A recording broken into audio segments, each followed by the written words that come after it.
Hello there, a very good afternoon to you from wherever you are joining us across the 47 counties. I will be briefing you of the counties, the country and the continent. Welcome to the broadcast. I'm Abubakar Abdullahi. Let's get to our top story this afternoon. A section of the clergy in Busia County has cautioned the government against rushing major economic reforms, warning that such move could place an added burden on the ordinary Kenyans.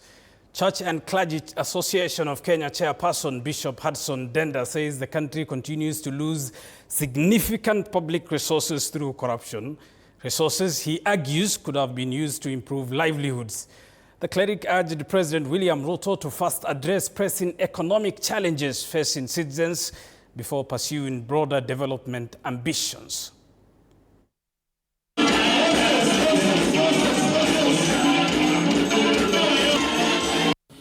Si swala mbaya, lakini ni vizuri tujue ya kwamba Singapore haikujengwa kwa siku moja. Maana tukitaka kufanya kwa haraka sana, tutabebesha Wakenya mzigo mzito wa uchumi na tujiwekee madeni mengi ambayo yatasukuma Wakenya. Ni swala nzuri, lakini lisipelekwe kwa haraka sana, lisije likageuka likakuwa mzigo kwa nchi. Na tunaambia serikali ya kwamba pesa ambazo zinaingia kwa ufisadi kwa hii nchi ni mingi sana, na kama zingetumika vizuri na kuchungwa, zingefanya hayo maendeleo ambayo serikali inapendekeza. As we have always said, the church is already regulated and there is no need for further regulations. If the government continues with this process, we want them to know that they are forcing it on us and we are not accepting it. Moving on, tourism stakeholders and Watamu residents have opposed the proposed location of the affordable housing project, terming it a big threat to the environment as it is the only remaining public park in the area. Well, according to the residents, the park has old trees and is open ground where meetings are held. It is also the face of the resort town. Therefore, constructing the house in that park, the residents say, will greatly affect the ecosystem. The government has begun securing the area in readiness for the project, which will require the trees to be cut. Journalists visited the site today and found the locals and investors protesting against the move, saying the public space should be left as it is.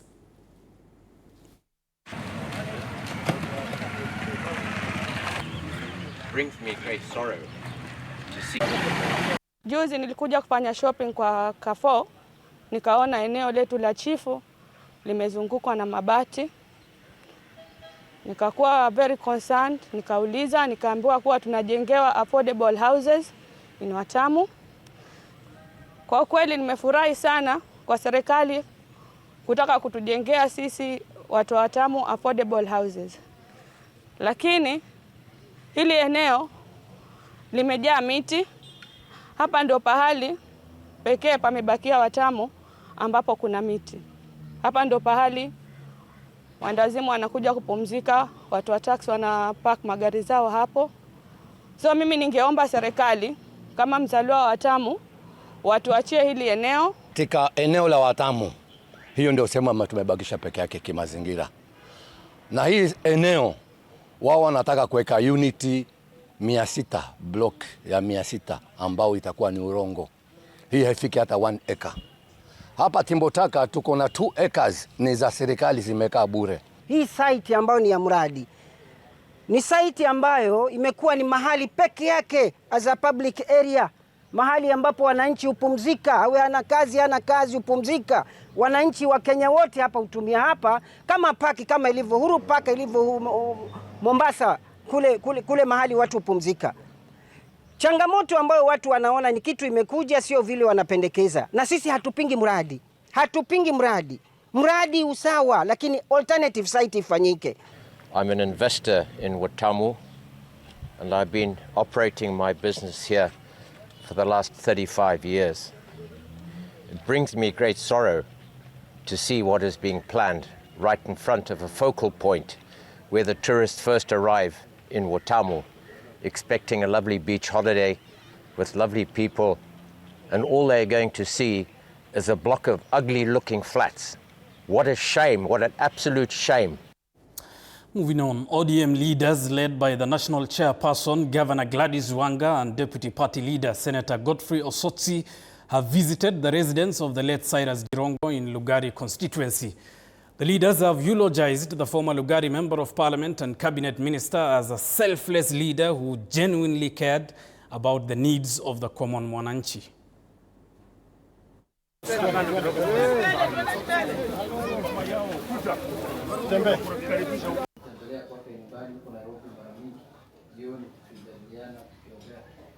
So ni jambo la kuhuzunisha. Alikuwa na sifa njema sana ambaye ni nadra kupata kwa watu wote. Alikuwa na he was very outgoing.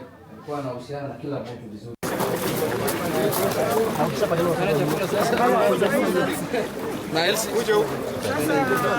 Mama enda huko.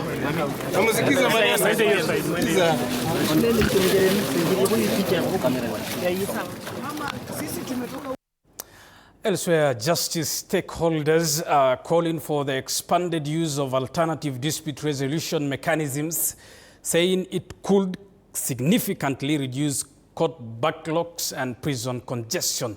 Elizabeth Mungai reports. As the justice stakeholders celebrated the farewell of Thika Chief Magistrate Stella Atambo, they took a moment to reflect on her impact not just in courts but on the wider justice system. Before Honorable Atambo came, there was no high court in Thika.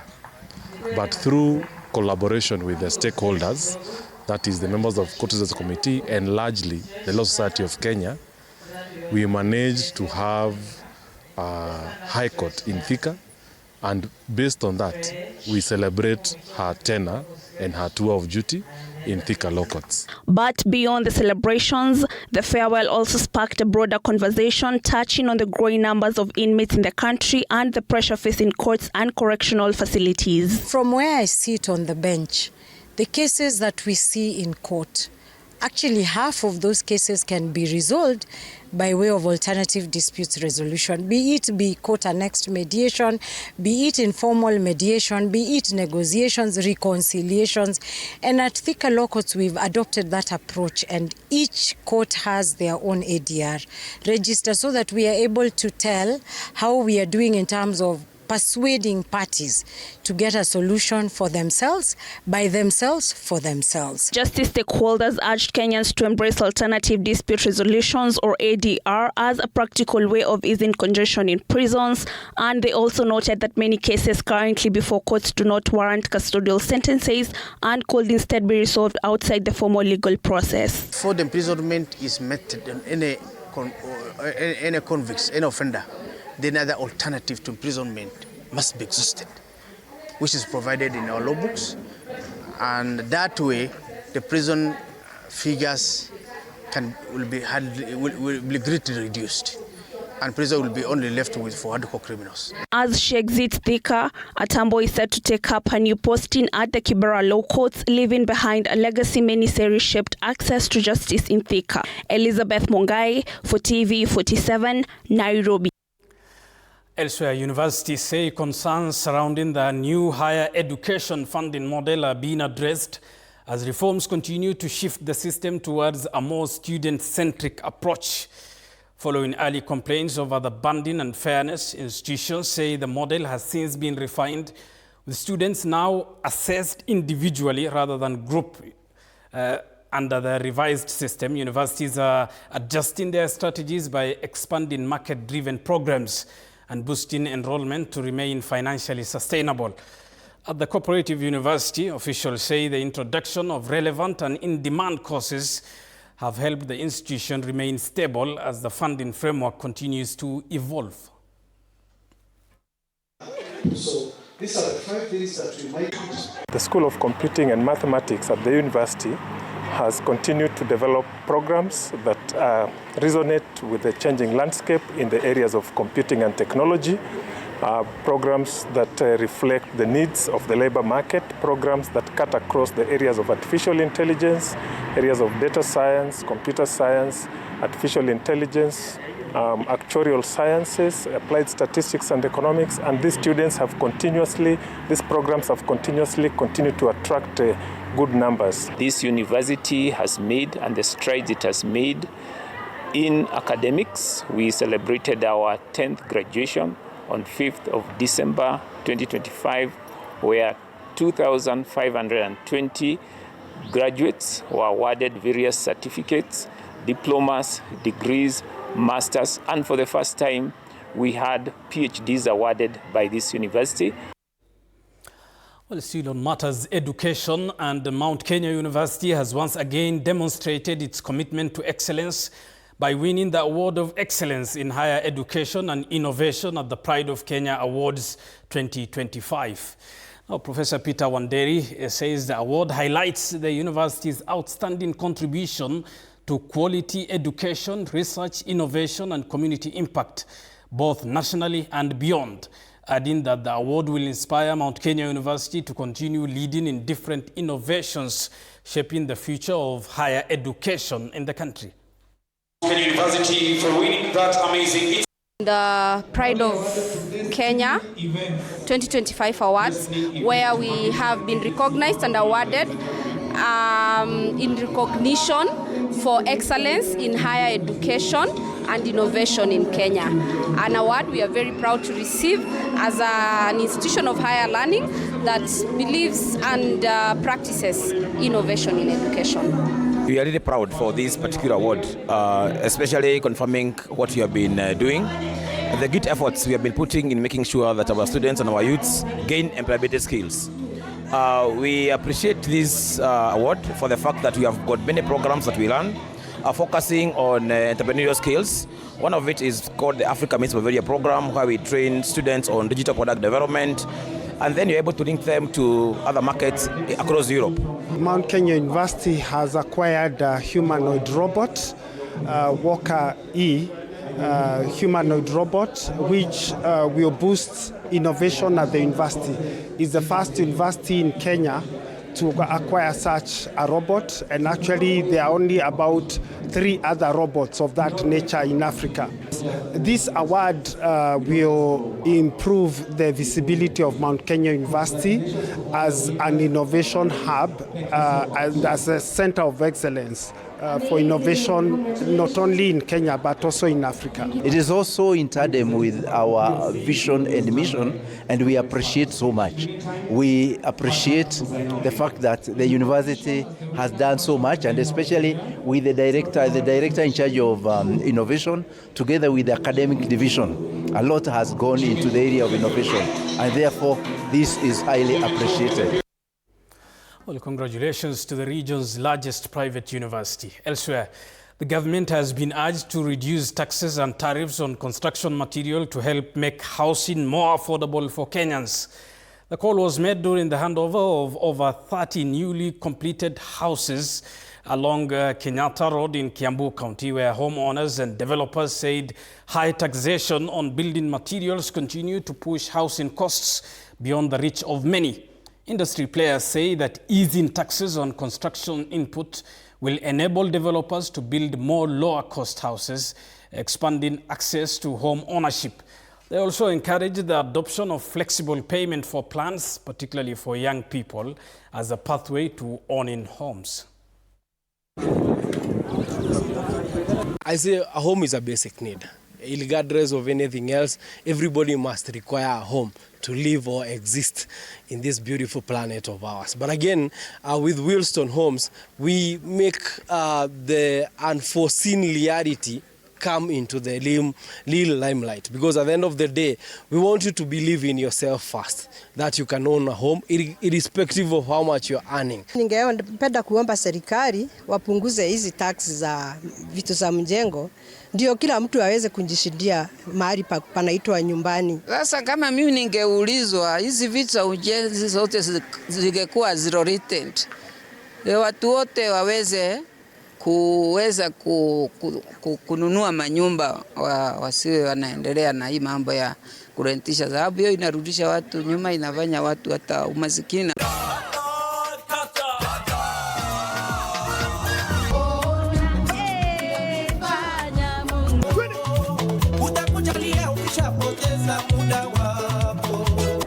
Usiingie pale hapo ni hapo.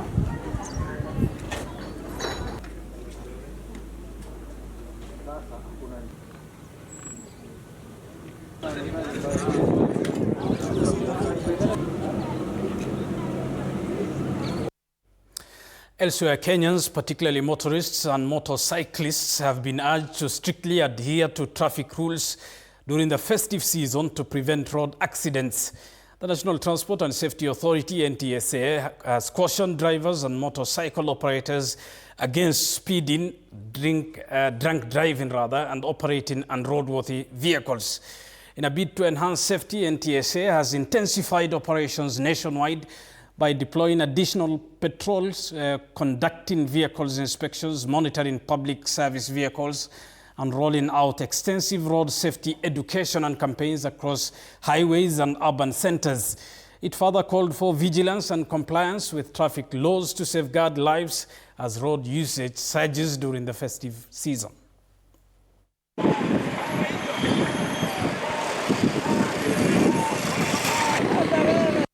Kiambu, right now we are the second in terms of fatalities. We are around 300 deaths, and for that we are very keen.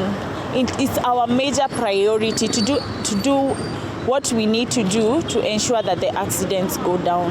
Hii ni msimu ambao ajali mingi hufanyika, na tungehimiza Wakenya waweze kuendesha gari polepole na wazingatie kanuni za sheria za barabara na waheshimu wenzao katika barabara.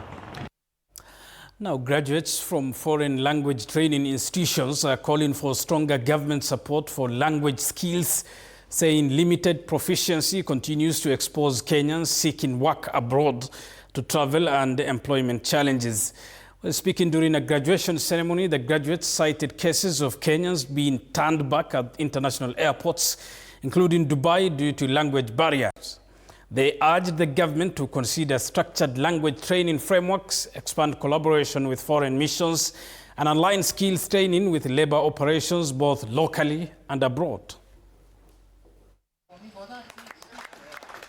Mheshimiwa Hamida, and then tunaomba serikali ifanye ni lazima mtu akitaka kwenda nchi ya watu asome lugha, kwa sababu bila lugha watu wanateseka. Nilikuwa Dubai wiki 3 zilizopita na nililia sana pale airport. Nilikutana vijana wa Kenya kama 20 wanakuwa deported, na wanasema shida kubwa ni language, yani wanaekelewa makosa hata ujue umekelewa makosa kwa nini. Latia kibali rasmi kwa chuo cha Kenya Institute of Foreign Languages and Foreign Studies na International Jamii of Languages and Foreign Studies, kwa kuwa waingie katika Act of Parliament kama wajulikane ndio wahudumu wa lugha katika nchi yetu, kama vile ulifanyia baadhi ya colleges ambazo na offer some courses. To the governors, can we industrialize our counties so that our graduates who are leaving universities have a chance to be able to get jobs out there? Lugha zote ni ziko kiwango kimoja.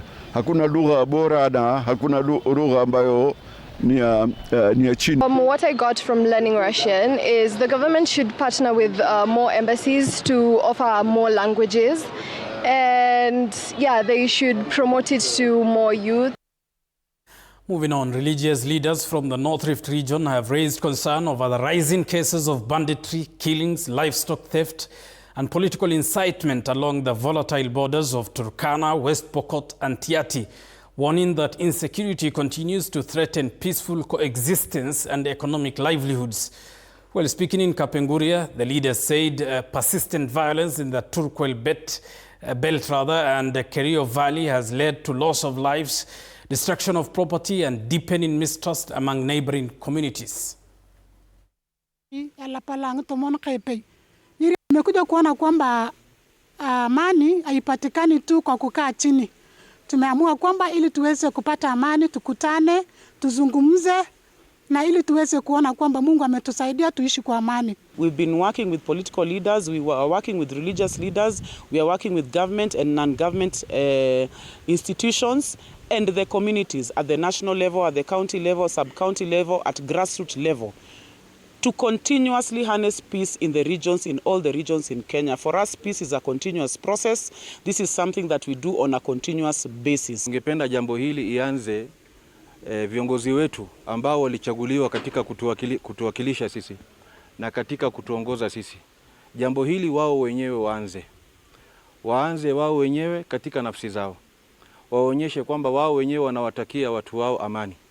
Ikiwa wao watafanya jambo kama hili, wawe wakitangaza amani na walete katika vitendo, basi jambo hili itakuwa nyepesi kwa wale ambao wako chini yao.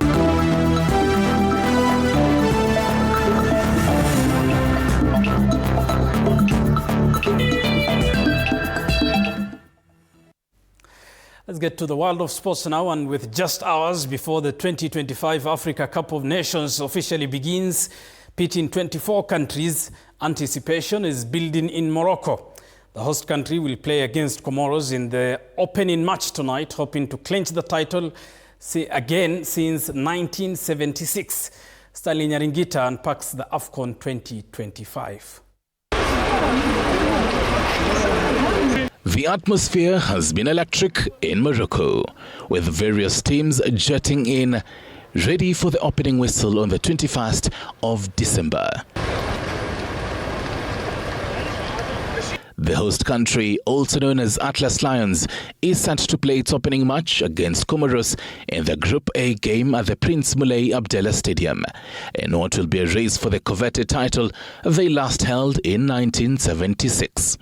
Still in Group A, Zambia and Mali will face off on Monday. Meanwhile, 7-time AFCON champions Egypt are pitted in Group B alongside South Africa, Angola and Zimbabwe. East African nations Uganda and Tanzania will be looking to qualify to the round of 16 as they face 2013 champions Nigeria and Tunisia in Group C. In Group D, 2021 champions Senegal are pitted against DR Congo, Benin and Botswana. While in Group E, 2019 champions Algeria will face Burkina Faso, Equatorial Guinea and Sudan. Group F will see reigning champions Ivory Coast battle it out with 3-time champions Cameroon, as well as Gabon and Mozambique. The tournament will be played in 9 different stadia, with Ibn Battuta Stadium boasting of having the largest capacity of 75,600. The AFCON finals are scheduled to take place on the 18th of January 2026, with the winner expected to walk away with $7 million, while the runner-up takes home $4 million. Meanwhile, the anticipation of the African football extravaganza has crossed borders. In Kenya, football fans are eager to see the outcome. The team that I'm seeing coming in stronger, Senegal, itabeba ligi. My expectations to hosting this AFCON in the year 2027 is that better stadiums, as we have seen. Yenye naishabikia ni timu ya Tanzania. Ningependa timu ya Kenya tukue na ile tu moja, na alafu na ile tu bidii. Stanley Nyaringita, TV47. Thank you, Stanley Nyaringita, for that. And Africa will intend to showcase a continental masterpiece that begins tonight. Moving on, the Football Kenya Federation Elgeyo Marakwet branch is set to roll out a transformative grassroots initiative dubbed Beyond the Pitch, aimed at shaping the future of football in the country and in the county by nurturing, mentoring and empowering young talents aged under 13 and 15. Well, spearheaded under the leadership of the Vice Chairman, Dominic Otieno, the program seeks to not only identify and develop football talents among boys and girls, but also to support vulnerable players while enhancing access to education through sports as part of a broader vision to uplift the overall standards of football in Elgeyo Marakwet County. Tuko na project ya under 13 na under 15 on 27th December.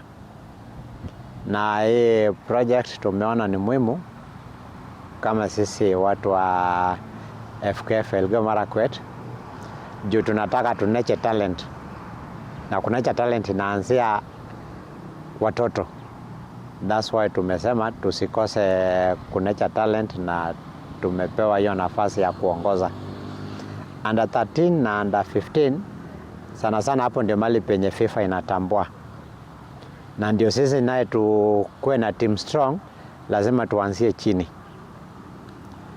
Tumeona to select players kwa hiyo siku tumeleta scouts from Nairobi wakuja watupee players wazuri, kwa sababu tunataka tuunde timu yetu ya county ya under 13 na under 15. Elsewhere, 113 junior golfers teed off the Kenya Invitational at the Windsor Golf Club, Country Club, in the 3-day flagship junior golf event on Kenya's calendar and the culmination of the year's action in the US Kids Golf. Arush Vera, playing in the boys 15 and 18 category, carded a superb 5 under par 67, showcasing accuracy, composure and confidence throughout his round to emerge as one of the early leaders of the tournament. Take a look.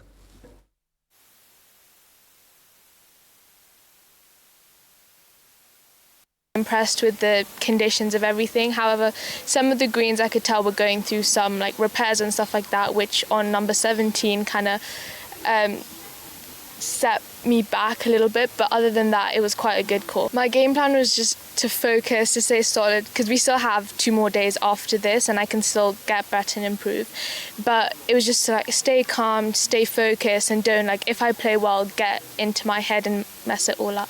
Bad hole, it was pretty good. I mean, after you make a 7, when you're like 2 under, you have to kind of just lock back in. The game isn't over, the round isn't over, so you still have like 5 holes to go, you know. You have to take a deep breath and forget about it. Short or lose your focus, you just have to stay calm. Don't get upset or get angry. Just stay calm and focus on the next shot. Elsewhere, Arsenal tightened their grip on the English Premier League summit with a hard-fought 1.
City did win yesterday, and as it stands, just a reminder, Arsenal leads the pact. A director who is a Manchester United fan is in my ear, reminding me to say for now, he's quite optimistic of Arsenal's dropping of points.